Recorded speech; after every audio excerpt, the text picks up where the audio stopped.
Hello and welcome students, स्वागत है आप सभी का एक नए एपिसोड में, एक नए लेक्चर में। और आज के इस एपिसोड में हम लोग डिस्कस करने वाले हैं synaptic transmission. Biological basis of behaviour के अंतर्गत एक बहुत ही इंपॉर्टेंट टॉपिक है, बहुत ही इंपॉर्टेंट यूनिट है ये, जहां से अक्सर क्वेश्चंस पूछ लिए जाते हैं। ठीक है, तो चलिए इस चीज को एक्सप्लोर करते हैं, इस टॉपिक को एक्सप्लोर करते हैं कि साइनेप्टिक ट्रांसमिशन होता क्या है।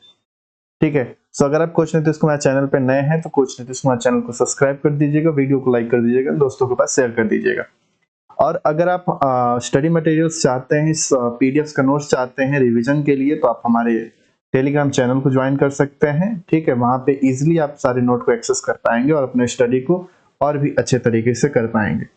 ठीक है, तो चलिए आगे बढ़ते हैं और हम लोग डिस्कस करते हैं कि साइनेप्टिक ट्रांसमिशन होता क्या है। इससे पहले हम लोगों ने न्यूरॉन को डिस्कस किया था, न्यूरल इंपल्स को डिस्कस किया था।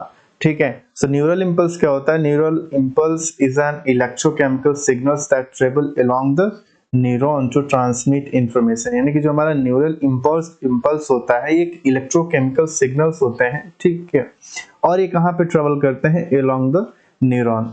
न्यूरॉन के अलोंग ये ट्रेवल करते हैं, ट्रांसमिट करते हैं इंफॉर्मेशन को एक न्यूरॉन से दूसरे न्यूरॉन तक। ठीक, और इसी चीज के अंतर्गत हम लोगों ने डिस्कस किया था न्यूरॉन के बहुत सारे पार्ट्स इसमें आ जाते हैं। डेंड्राइट्स आपका आ जाता है, जो निकले जो पार्ट्स होते हैं। ठीक है, न्यूरॉन के स्ट्रक्चर, बेसिस स्ट्रक्चर ये यही होता है। ठीक, सो ये डेंड्राइट्स हो जाते हैं बेसिकली। और डेंड्राइट्स का क्या होता है? डेंड्राइट्स का काम होता है मैसेज को रिसीव करना, इंफॉर्मेशन को रिसीव करना। रिसीव करने के बाद फिर ये किधर ट्रांसमिट कर देते हैं सिग्नल को? फिर इसके बाद आता है न्यूक्लियस। न्यूक्लियस में एक आ जाता है, फिर इसके बाद आता है सेल बॉडी, फिर एक्सॉन। ये सब क्या है? ये पार्ट है एक न्यूरॉन्स के। ठीक, फिर इसके बाद आगे जाएंगे तो इधर माइलिन शीथ का एक कवर हो जाता है, जो कि एक इंसुलेशन की तरह कार्य करता है। ठीक, माइलिन शीथ इधर होता है, फिर इधर आप आ जाएंगे तो एक्सॉन टर्मिनल्स होते हैं और सिनेप्स होते हैं, साइनेप्स होते हैं। ठीक है, तो इन सब का काम क्या होता है? तो जैसा कि अभी हम लोगों ने डिस्कस किया कि डेंड्राइट्स का काम जो होता है इंफॉर्मेशन को रिसीव करना होता है। ठीक है, मैसेज को रिसीव करना होता है। सेल बॉडी का काम क्या होता है? Control neuron activity. Neuron activity को कंट्रोल करता है आपका सेल बॉडी। और आपका ये जो एक्सॉन है, इसका काम होता है इंफॉर्मेशन को सेंड करना। ठीक है, दूसरे न्यूरॉन के पास। ठीक, तो एक्सॉन से होकर के ही ये इंफॉर्मेशंस आगे बढ़ते हैं। तो एक्सॉन का काम क्या होता है? सेंड एसएमएस या सेंड मैसेज या इंफॉर्मेशन। और माइलिन शीथ का काम क्या होता है? Increase speed of transmission. Myelin sheath एक इंसुलेशन की तरह कार्य करता है और ये इंफॉर्मेशन को क्या करता है? इंफॉर्मेशन को एकदम स्पीडली या स्पीड को इंक्रीज कर देता है। ठीक, और साइनेप्स होते हैं। साइनेप्स एक्चुअली गैप होते हैं, दो न्यूरॉन्स के बीच का जो एक गैप होते हैं, जहां पे न्यूरोट्रांसमीटर्स रिलीज होते हैं। इस चीज को हम लोग आगे डिस्कस करेंगे। तो ये वाला एरिया जो हो जाता है आपका, ये सिनेप्स कहलाते हैं, साइनेप्स कहलाते हैं। ठीक है, यहाँ पे जो गैप होते हैं, ठीक इस तरीके से न्यूरोट्रांसमीटर्स, अगला न्यूरॉन्स जुड़ा होगा तो इसके बीच का जो गैप होता है, जो कि 20 से 40 नैनोमीटर के करीब होता है। ठीक है, नैनोमीटर के करीब ये गैप्स पाया जाता है एक्चुअली। तो ये साइनेप्स क्या होते हैं? एक्चुअली ये गैप होते हैं, गैप फॉर न्यूरोट्रांसमीटर्स। और यहीं पे जो इंफॉर्मेशन का जो ट्रांसमिशन होता है उसी को हम कह देते हैं आपका साइनेप्टिक ट्रांसमिशन। तो चलिए अब एक्सप्लोर करते हैं साइनेप्टिक ट्रांसमिशन होते क्या है। ठीक, तो जैसा कि हम लोगों ने डिस्कस किया साइनेप्स, तो साइनेप्टिक ट्रांसमिशन जो होते हैं, साइनेप्टिक ट्रांसमिशन जो होते हैं is the process by which electrical signals are exchange from one neurons to another. यानी कि जो यह वह प्रक्रिया होती है जिसमें एक न्यूरॉन से दूसरे न्यूरॉन तक इलेक्ट्रिकल सिग्नल्स का क्या होता है? आदान प्रदान होता है। यह संपर्क सिनेप्स नामक जंक्शन पर होता है। अब इसके अंतर्गत जंक्शन में भी कुछ चीजें डिस्कस होती हैं, जिसका भी हम लोग डिस्कस करेंगे। So this contact occur at a junction called a synapse। ठीक, तो ये इंफॉर्मेशन की जो प्रोसीजर है, ट्रांसमिशन की जो प्रक्रियाएं हैं, वो साइनेप्स नामक जंक्शन पे होती हैं। ठीक, अब हम बात करते हैं इस साइनेप्स जंक्शन की। तो यहाँ पे देखिए गाइस, तीन चीजें हैं। ठीक, तो इस बेसिकली इस तरीके से सिनेप्स के स्ट्रक्चर्स होते हैं। ठीक है, ये दूसरा न्यूरॉन्स हो जाता है जो इंफॉर्मेशन को क्या करेगा? रिसीव करेगा, इंपल्स को क्या करेगा? रिसीव करेगा। तो आप समझिए कि यहाँ पे तीन चीजें पाई जाती हैं। पहला होता है प्री साइनेप्टिक नर्व, जो कि इंफॉर्मेशन को सेंड करता है। दूसरा होता है साइनेप्टिक क्लेफ्ट, और तीसरा होता है प्री साइनेप्टिक न्यूरॉन, ठीक है, प्री साइनेप्टिक नर्व्स, ठीक।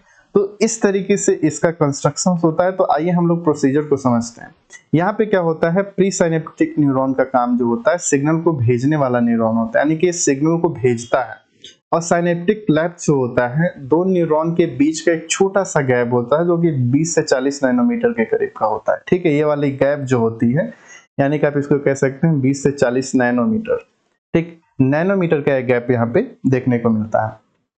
और ये जो तीसरा है पोस्ट साइनेप्टिक न्यूरॉन जो होता है, इस सिग्नल को प्राप्त करने वाला न्यूरॉन होता है, यानी कि यहाँ से जाएगा इंफॉर्मेशन जाएगा, ठीक है। यहाँ पे क्या होगा, ये न्यूरॉन्स यहाँ पे क्या करेंगे, न्यूरोट्रांसमीटर्स को रिलीज करेंगे, फिर इसके बाद ये क्या होगा, इंफॉर्मेशन आगे जाएगी, ठीक है। पोस्ट साइनेप्टिक न्यूरॉन के अंतर्गत इंफॉर्मेशन जाएगी और इंफॉर्मेशन को क्या करेगा, रिसीव करेगा, ये प्राप्त करेगा, ठीक। तो ये प्रोसीजर आपस में चलते रहते हैं, ठीक है। अब आइए हम लोग समझते हैं इसके प्रोसीजर को, समझते हैं कि टाइप्स ऑफ साइनेप्स की अगर हम बात करते हैं तो इसके अंतर्गत दो तरीके के साइनेप्स ट्रांसमिशंस होते हैं गाइस। पहला होता है electrical signals. Electrical signals human में क्या होता है कि रेयर पाया जाता है, ठीक है। सिग्नल सीधे इलेक्ट्रिकल फॉर्म में ट्रांसमिट होता है। बट यहाँ पे क्या होता है, केमिकल साइनेप्स जो होते हैं सिग्नल को केमिकल फॉर्म में क्या करते हैं, ट्रांसमिट करते हैं, ठीक। यानी कि न्यूरोट्रांसमीटर के माध्यम से यहाँ पे इंफॉर्मेशन को क्या किया जाता है, सेंड किया जाता है, यानी भेजा जाता है। तो इसीलिए इस पूरे प्रोसीजर को इलेक्ट्रोकेमिकल प्रोसीजर कह दिया जाता है, ठीक। तो आइए इस चीज को समझते हैं हम लोग। जैसा कि हम लोगों ने डिस्कस किया था पिछले एपिसोड में एक्शन पोटेंशियल को। एक्शन पोटेंशियल में हम लोगों ने तीन चार कंडीशन को डिस्कस किया था, जिसमें रेस्टिंग पोजीशन था, डिपोलराइजेशन पोजीशन था और रिपोलराइजेशन था, हाइपरपोलराइजेशन था और बैक टू रेस्टिंग पोटेंशियल था। तो हम लोग क्या डिस्कस किए थे कि रेस्टिंग पोटेंशियल क्या होता है, जब न्यूरॉन एकदम स्थिर कंडीशन में होता है, एक्टिवेट नहीं होता है, यानी कि उसको सिग्नल्स नहीं मिलते होते हैं, स्टिमुलस नहीं मिले होते हैं, तो उस कंडीशन में क्या होता है, ये न्यूरॉन मतलब ये रेस्टिंग पोजीशन में होता है। और इसके अंतर्गत सोडियम आयन और पोटेशियम आयन होते हैं, ठीक है। तो फर्स्ट नंबर पे क्या होता है कि जब न्यूरॉन को स्टिमुलस मिलता है तो सोडियम आयन जो होता है और पोटेशियम आयन मेम्ब्रेन्स के आर पार क्या करते हैं, मूव करते हैं। तो ये वाला एरिया जो होता है आपका, ये मेम्ब्रेन्स हो जाता है, ठीक, ये मेम्ब्रेन्स हो जाता है। अब क्या होता है कि जब स्टिमुलस नहीं मिला होता है न्यूरॉन को, जब न्यूरॉन को स्टिमुलस नहीं मिला रहता है तो ये रेस्टिंग पोजीशन में होता है, रेस्टिंग पोटेंशियल में ही होता है। लेकिन जैसे ही न्यूरॉन को क्या मिलता है, स्टिमुलस मिलता है, तो सोडियम आयन क्या होता है, अंदर की तरफ आते हैं। जैसे ही स्टिमुलस मिलता है न्यूरॉन को, सोडियम आयन अंदर की तरह आते हैं, ठीक। तो इस प्रक्रिया को हम क्या कहते हैं, डीपोलराइजेशन कहते हैं, ठीक। जब सोडियम आयन अंदर आता है तो इस पूरे प्रोसीजर को हम कहते थे डीपोलराइजेशन, ठीक। अब यही प्रक्रिया आगे जाती थी, उस कंडीशन में यहाँ पे पोटेशियम आयन बाहर जाते हैं, ठीक है। जब पोटेशियम आयन बाहर जाता है तो इसको हम कहते थे रिपोलराइजेशन। इस सारे प्रोसीजर को हम लोगों ने पिछले एपिसोड में डिस्कस कर लिया, अच्छे से डिस्कस कर लिया, ठीक। तो जब पोटेशियम आयन मतलब बाहर निकलते हैं तो उस कंडीशन को हम क्या कहते थे, रिपोलराइजेशन कहते हैं, ठीक। सो इससे इलेक्ट्रिकल इंपल्स न्यूरॉन के एलोंग ट्रैवल करते हैं, ठीक। तो ये न्यूरॉन के एलोंग क्या करते थे, इलेक्ट्रिकल इंपल्स क्या बोलते थे, ट्रैवल करते थे, ठीक है। इलेक्ट्रिकल इंपल्स न्यूरॉन के एलोंग ट्रैवल करता है। इसके आगे जो प्रोसीजर जाता है, ठीक है। तो यहाँ पे आते हैं, अब हम लोग बात करते हैं साइनेप्टिक ट्रांसमिशन की।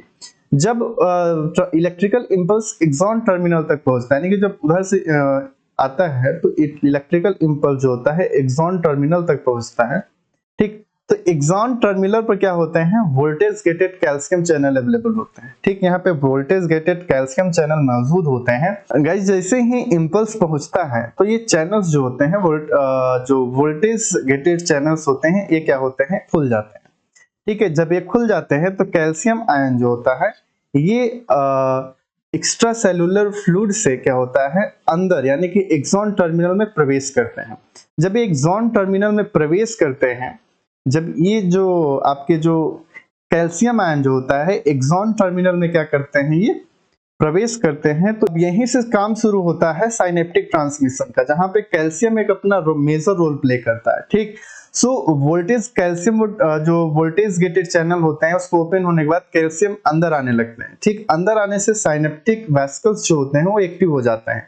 अब साइनेप्टिक वेसिकल्स एक्टिव होने से वेसिकल्स न्यूरोट्रांसमीटर जैसे एसिटाइल कोलाइन और डोपामाइन जैसे न्यूरोट्रांसमीटर को साइनेप्टिक क्लेफ्ट में जो होते हैं वो रिलीज करते हैं, ठीक। और यहीं पे जो न्यूरोट्रांसमीटर्स जो होते हैं पोस्ट साइनेप्टिक न्यूरॉन पर रिसेप्टर से बाइंड होकर के क्या करते हैं, नया सिग्नल प्राप्त करते हैं, ठीक। तो ये जो नया सिग्नल प्राप्त करते हैं रिसेप्टर से बाइंड होकर के, ठीक। तो इसके आगे की प्रोसेसर्स जो होती हैं वो फिर ऑटोमेटिक चलती रहती हैं। फिर इसके बाद क्या होता है, जब रिसेप्टर्स एक्टिव होते हैं तो पोस्ट साइनेप्टिक न्यूरॉन में नए आयन चैनल्स खुलने लगते हैं, ठीक है। इससे न्यू एक्शन पोटेंशियल क्या होता है, फिर से जनरेट हो जाता है। अब जब न्यू एक्शन पोटेंशियल फिर से जनरेट हो जाता है तो और ये सिग्नल्स आगे बढ़ते रहते हैं। तो इस तरीके से प्रोसेसर्स चलती रहती है। तो इंफॉर्मेशन क्या होता है, इस एक न्यूरॉन से दूसरे न्यूरॉन से दूसरे न्यूरॉन से अगले न्यूरॉन तक ये क्या होता है, प्रोसीजर चलती रहती है। तो ये प्रक्रिया किसके अंतर्गत आ जाती है, ये साइनेप्टिक ट्रांसमिशन के अंतर्गत आ जाते हैं। अब सिग्नल के बाद क्या होता है, न्यूरोट्रांसमीटर को साइनेप्टिक क्लेफ्ट से हटाया जाता है, ठीक है। और यहाँ पे कुछ रिएक्टिव होकर वापस प्री साइनेप्टिक न्यूरॉन में चले जाते हैं, वापस चले आते हैं और कुछ एंजाइम जैसे एसिटाइल कोलिनेस्टरेज द्वारा ब्रेक डाउन कर दिए जाते हैं, ठीक है। और कुछ डिफ्यूज होकर के बाहर चले जाते हैं। इससे साइनेप्स फिर से अगली सिग्नल ट्रांसमिशन के लिए तैयार हो पाता है, ठीक। तो ये सारी प्रोसीजर होती है साइनेप्टिक ट्रांसमिशन की, ठीक है। तो यहाँ पे कुछ चीजें आप याद रखिएगा action potential versus synaptic transmission के अंतर्गत। तो एक्शन पोटेंशियल में क्या होता है, न्यूरॉन की एक्सॉन मेम्ब्रेन्स के अलोंग क्या होती है, ट्रेवल करते हैं। तो आप इलेक्ट्रिकल सिग्नल के रूप में ट्रांसमिशन होता है इंफॉर्मेशन का, ठीक है। यहाँ पे सोडियम और पोटेशियम आयन बेसिकली रिस्पॉन्सिबल होते हैं और इलेक्ट्रिकल सिग्नल्स के फॉर्म में क्या होते हैं, जनरेट होकर के प्रोपोगेट करते हैं। और साइनेप्टिक ट्रांसमिशन के अंतर्गत एक्सॉन टर्मिनल यानी कि साइनेप्टिक एंड बल्ब पर क्या होते हैं, केमिकल फॉर्म में न्यूरोट्रांसमीटर्स के फॉर्म में क्या होता है, इंफॉर्मेशन सेंड किया जाता है। इसके लिए जो रिस्पॉन्सिबल होते हैं वो कैल्शियम बेसिकली रिस्पॉन्सिबल होता है और ये न्यूरोट्रांसमीटर रिलीज करवाता है और इन्फॉर्मेशन यहाँ पे न्यूरोट्रांसमीटर के रूप में रिलीज होती है, ठीक है गाइस। तो आज के इस एपिसोड में बस इतना ही रखते हैं, मिलते हैं नेक्स्ट एपिसोड में। और नेक्स्ट एपिसोड में हम लोग इसी से रिलेटेड एमसीक्यूज को डिस्कस करेंगे। तो keep shining guys, bye bye.